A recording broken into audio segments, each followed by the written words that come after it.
जळगाव जिल्ह्यातील बोदवड तालुक्यातील चौफुलीच्या समोरील मुख्य रस्त्यावर सतत वावरत असलेल्या मोकाट गुरांचा तात्काळ बंदोबस्त करण्यात यावा अशी मागणी वाहनधारकांसह सर्वसामान्य नागरिकांकडून केली जात आहे।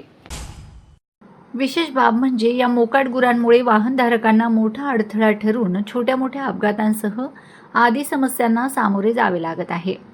या संदर्भात वाहनधारकांसह नागरिकांनी संबंधित प्रशासनाकडे कित्येकदा तक्रारी केल्या गेल्या आहेत। मात्र या तक्रारींची अद्यापपर्यंत कुठल्याच अधिकाऱ्याने दखल घेतली नसल्याचे सांगितले जाते। विशेष बाब म्हणजे संबंधित अधिकाऱ्यांकडून या समस्यांकडे ढुंकून देखील पाहिले गेले नाही। या रस्त्यावरून शासकीय सर्वच विभागातील संबंधित अधिकारी व लोकप्रतिनिधी ये-जा करत असतात।